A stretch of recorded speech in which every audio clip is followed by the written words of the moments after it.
controversial story about a UFO encounter is the Corina Saebels Experience. It was the summer night of July 17, 1991, when Corina saw a strange hovercraft cruise above her apartment in Aldergrove, British Columbia, located on the west coast of Canada. A few minutes earlier, Corina heard the doorbell ring and opened the door for her guest. Her kids were fast asleep in their rooms, so she had her guest relax on the patio as they drank tea. Just then, they both saw a massive flying aircraft that left them thunderstruck. 12 years later, Corina would have an equally frightening ordeal. Was this a coincidence? Did she make it all up, or was Corina being targeted? Let's rewind back to that night in 1991. You see, the guest Corina had over was actually her boyfriend at the time. They had been talking for a while, and it seemed like they were ready to take the next step. Prior to this relationship, she had parted ways with her husband and wanted to find a calm and safe place to live with her children, a son and daughter. Corina suggested they watch the starry night sky and get some fresh air on the back patio. This was the perfect spot for his proposal, so he thought. While sharing a pot of tea, she saw some massive object floating in the sky. "Look up!" The duo peered up in awe to see a boomerang-shaped object hovering silently above them. The hovercraft was the size of a football field, and yet you could hear a feather fall. The ship was very dark, and not one source of light came from it. In fact, the only way they could make out its structure was when it covered the stars in the night sky. The frogs stopped croaking, crickets stopped chirping, dead silence with an immediate rush of claustrophobia. Corina's boyfriend felt very uneasy and suggested they head back inside, but Corina just stood there, on the patio, gazing at the ship. A few minutes later, her boyfriend came out to the patio, surprised to see her standing in the same spot he left. According to him, she had been gone for about 45 minutes. Corina thought lightly of it and claimed she'd just been standing where he left her for about 2 to 3 minutes, but he insisted she was gone for way longer than that. He had been extremely worried about her and gone searching the surrounding area. "I said I was outside just for a few minutes, and he said, no, you were gone over 45 minutes. That's impossible." Apparently, this incident was so disturbing to her boyfriend, he wasn't willing to see her anymore. In his shoes, would you have done the same? Keep in mind, he was planning to propose not so long ago. Regardless, the only person she had shared this bizarre imagery with had left her, and telling her little kids was out of the options. Well, she had 2 more. Stay in silence and pretend nothing happened, or contact the planetarium in Vancouver. She did the latter. After speaking with an official over the phone, her case was redirected to the U.F.O. Center in British Columbia. Corina was initially skeptical about reporting to the planetarium, due to the ridicule she might receive from such a claim, but decided that she needed to speak up about her experience. She needed answers, and fast. Here's the kicker. According to the investigators at U.F.O. for British Columbia, she wasn't the only one that saw the gigantic spacecraft that evening, as there had been multiple reports of strange sightings, and over 15 witnesses who had seen similar objects floating in the night sky. A few days after the incident, Corina began to wonder what really went down that night. Since there was living proof about the mystery airships, her main question was, what actually happened in those 45 minutes? This incident opened up some deeply buried memories, but let's travel back 21 years and 9 months to fully understand. Someday in October 1969, Corina recalled playing hide and seek with her friends in the forest. Soon, everywhere was dark and silent. She had lost her friends, and Corina felt this weird sensation, almost like something or someone was chasing her. Without a second thought, Corina started sprinting to her house around the corner. Why she was running or who she was running from seemed trivial at that moment. When she got home, her parents were relieved as they claimed she'd been gone a while, but according to Corina, she was just outside for a few. Not so surprisingly, with a case of abduction, the abductee returns with unusual marks on their body. I mean, think about it. Wouldn't it be more suspicious if a victim of alien abduction had no marks whatsoever on their bodies? After a while, Corina discovered some on her body and paid the doctor a visit. According to her doctor, there was no explanation as to how she got the strange marks. One night, Corina woke up and saw a mysterious-looking creature in her house. At first, she thought it couldn't be real. Maybe she was having a nightmare, until she discovered her daughter painting the same green alien she had seen earlier. Her daughter drew 2 alien figures, and one of them had a pumpkin head, whom the daughter called a doctor. Something was wrong. What were the odds her child would draw the same aliens that were chasing her? Well, this painting was enough to trigger another memory for Corina Saebels, strong enough to remember that night in Aldergrove. A few seconds after her boyfriend went inside, Corina recalls looking up at the ship as she was suddenly taken inside. She claimed to be tied up and confined in a very big room. Right then, a gray alien-like figure with large black almond-shaped eyes approached her and telepathically introduced himself as a doctor. After that, she claims to have undergone a series of medical examinations. Here's where it gets dark. Corina added that she later found herself in a room filled with human fetuses. She said that those aliens were producing human hybrids by impregnating women and then removing fetuses from them. You see, over the years, she always had reproduction problems. Even her mother experienced similar issues. Corina also alleged that she frequently experienced symptoms similar to pregnancy, despite not being pregnant. What's more, the doctors found no sign of pregnancy. The mother of 2 had gone through something very scary. Seeing a huge spacecraft might sound amazing, but becoming a lab subject is a whole different story. Why was she selected? Could she have avoided this by just going inside many nights ago? Frustrated and confused, Corina decided Aldergrove was no longer safe, and she needed to move with the kids to Okanagan Valley, located somewhere between Canada and the United States border. 12 years. That's exactly how long it took for the aliens to come back, visiting Corina in 2003. On the 23rd of July 2003, Corina and her friend, Jane, were returning home at midnight when the duo made last-minute plans for stargazing. They drove to a quiet spot in Glenmore, British Columbia. Although the traffic was very busy, especially for such a late hour, it would suddenly decrease shortly after they chose a spot to pull off the road.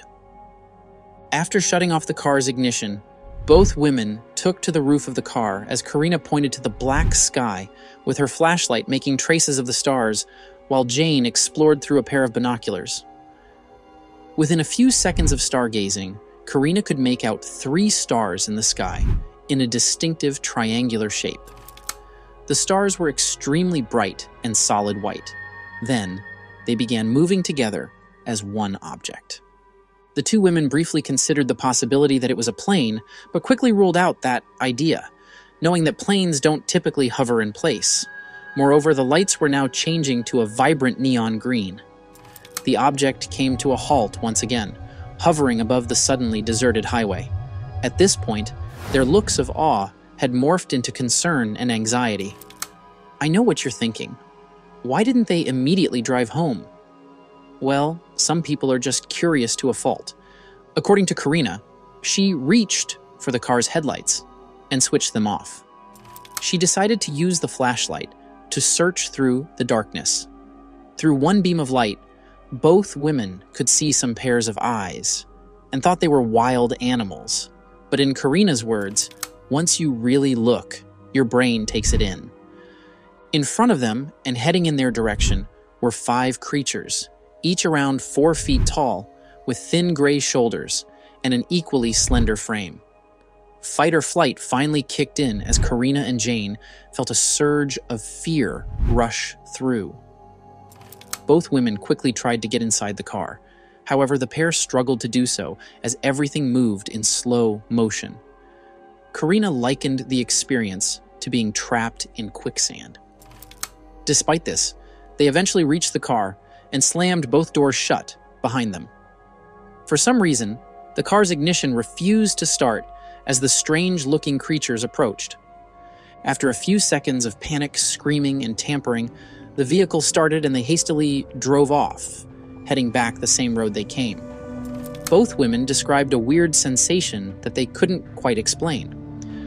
Corina recounted the sensation as a sudden, intense jolt, like a battery had been discharged into her, and Jane reported a similar experience, saying it felt like an electric charge was pulsing through her body. Remember a few moments ago it seemed like there was no traffic, but suddenly they found themselves surrounded by a sea of brake lights and honking horns. Both women were very confused as to what just happened. Where did these cars suddenly come from? What was that strange sensation? And more importantly, what were those creatures? Corina became frantic connecting the dots. Both women suddenly froze when they noticed the clock on the dashboard. They had only been out of the car a matter of minutes. However, according to the time, almost half an hour had gone by, time that neither woman could recall. Shortly after, both women began to wonder if they had shared a strange hallucination or if they had simply imagined the whole thing. However, as they drove home along a road bordering a large field, the spacecraft with the glowing green lights almost seemed to appear out of thin air. This time, the object appeared very low in the sky, moving in a stop and start pattern. It repeated this pattern several times. Corina eventually brought the car to a halt, leaving the engine running, and as soon as she did, the object closed in. Instead of staying on the road, she drove the vehicle into an orchard, navigating through the trees. Finally, she brought the car to a stop. With no external lights and the car's power turned off, she hoped they could remain hidden there until the strange object moved on. Now, if you asked me, this was extremely risky, considering the fact that the spacecraft could either move really quickly or teleport. How else could you explain something so massive in Corina's words, suddenly appearing? Even so, they remained silent for several minutes before Jane told Corina to look out the front window. 3 green lights were hovering above, visible through the trees. At first, the lights moved in unison when the object moved, but then separated and zoomed off. Corina seized the chance by driving straight home. Once they arrived at Corina's house, both women found some disturbing evidence of what they had just encountered. The very next day, the duo discovered some strange markings and bruises on their bodies. For instance, Corina would find a large bruise on her left breast and a similar one underneath her foot. According to her, they were extremely painful to touch. Jane also reported feeling very unwell that morning, with a sharp pain in her lower back. When Corina examined it, she found a circle burned into her skin. Corina checked the same area on her back and noticed a very similar marking. They also had 3 strange finger marks on each of their thighs. Shaken by the whole incident, Jane decided to move back home a few days later, but stopped by the doctor for examination. The doctor claimed the markings were very similar to a radiation burn. Now that's odd. After the sighting, Corina's 18-year-old son came to live with her for a few months. During this time, she noticed something disturbing on his back, which not only alarmed her, but also triggered vivid memories of her own traumatic experience from childhood. On her son's back, she noticed a peculiar triangular mark with strange circular marks inside it. This sparked a vivid memory from her own childhood. At the age of 12, she had woken up one morning to find a similar scoop mark on her leg. The similarity between the 2 markings was too striking to ignore. Corina couldn't shake the feeling that there was more to this than mere coincidence. What made her even more concerned was when her son was only 9, a small hole was discovered in his spine due to a mystery infection, one that would take months of antibiotics and treatment to combat. With this in mind, she would take her son to seek medical attention regarding the strange scoop marks on his back. However, Despite intense examination, the doctor could provide no explanation for the marks.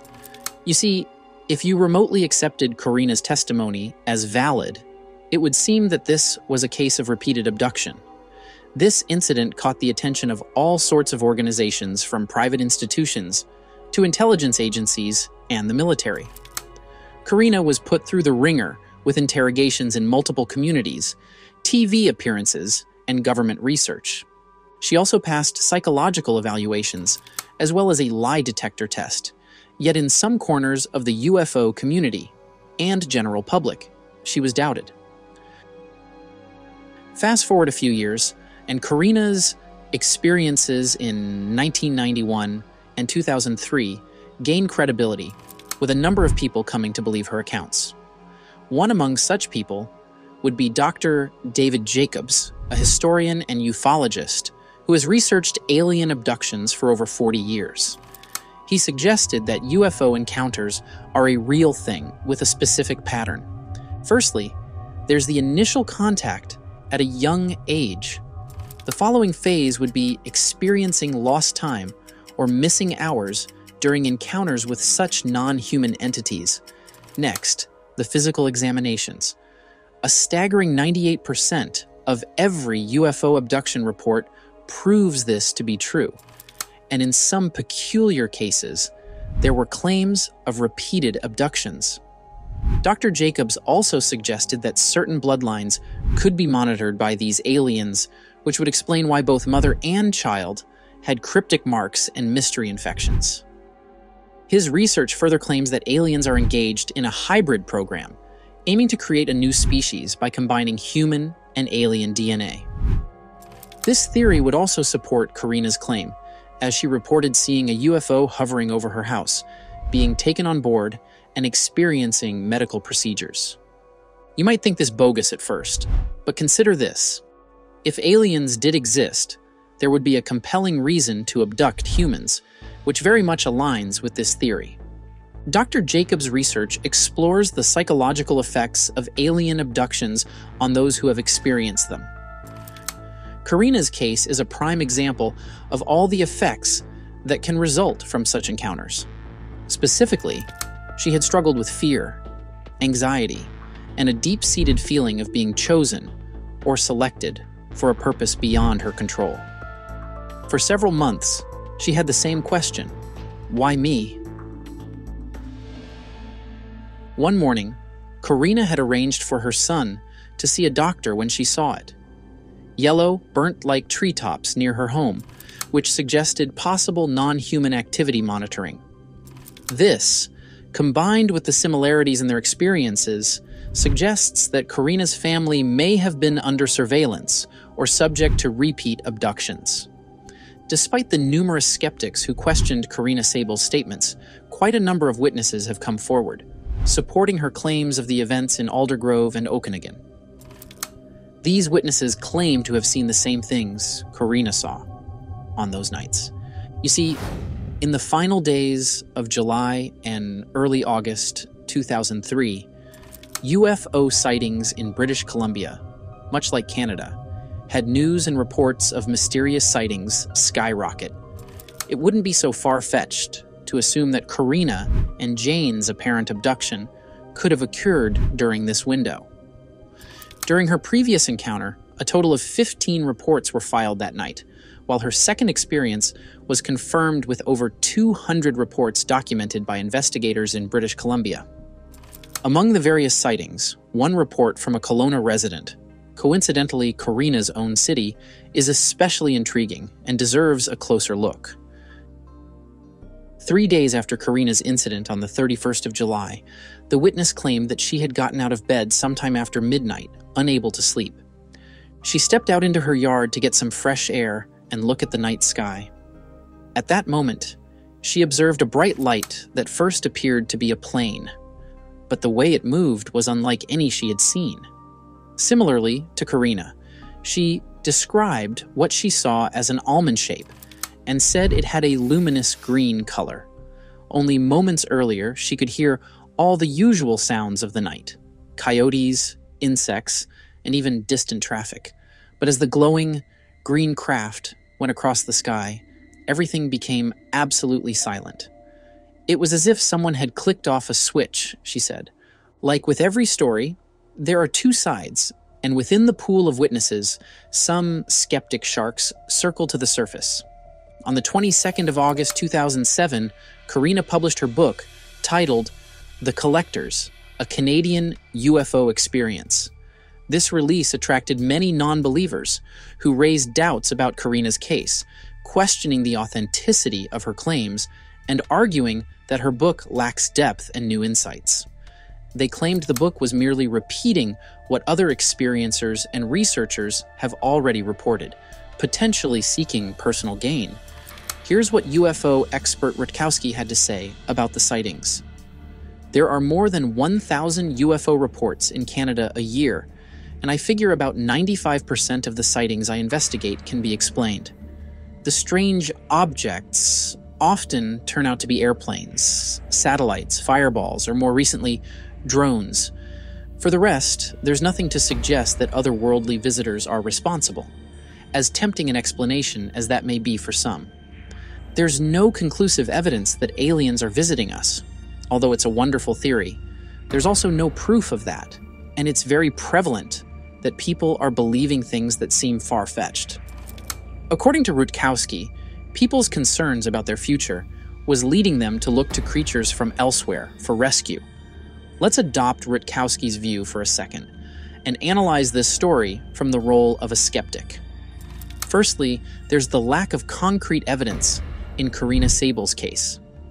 It's already an established pattern that UFO cases have multiple witnesses, and you could take this as proof, but with no physical evidence, such as video footage or pictures, it becomes difficult to take these claims seriously. Secondly, no physical objects or debris from the alleged UFOs or alien encounters have been found. In 2003, drones were already in use, although not as widely used as they are today. It's possible that Corina saw a drone, perhaps one used for military or surveillance purposes, and mistook it for a UFO. The green dots she saw could have been the drone's LED lights, or a reflection from its surface. This point would also prove why other witnesses saw a similar imagery at the time. Another possibility could be military experiments. In 1991, despite the end of the Cold War, the Soviet military-industrial complex was still active, and it's highly likely that new weapons were being developed and tested. Aldergrove residents could have witnessed the first run of an unmanned aerial vehicle. At this point, you might ask, what about the strange marks and memories of alien encounters Corina was having? Well, this could be explained by various psychological factors, such as hallucinations, false memories, or cultural influence. Take into consideration that UFO reports were already on a high. This could be another case of confirmation bias, fueled by Corina's suggestibility. Consider another lens, neither as a believer nor a skeptic: the Fermi paradox. Here's a question. Why haven't you encountered any signs of intelligent extraterrestrial life? Well, this paradox breaks down the answers into three categories. 1. They are out there, but we haven't discovered them yet. There's a slim chance that advanced civilizations may be too far away, making detection difficult. 2. They are avoiding us, or maybe they are just unable to communicate. Stay with me here and open your mind to these three possibilities. These intelligent life could deliberately be avoiding contact. There's the likelihood that they are treating us like a zoo, just observing, but not interacting. But still, the most probable is that their technology is beyond our understanding, making communication impossible. And 3, they are not out there. You see, the conditions that allow for intelligent life are so rare that intelligent civilizations are unlikely to exist elsewhere, but most scientists still believe otherwise. Despite the vast number of stars and planets in the galaxy, the high probability that some of them have developed intelligent life, we have found no definitive evidence of extraterrestrial civilizations. No signs of technology, no signals, nothing. Are we truly alone in the universe? Or is there something out there?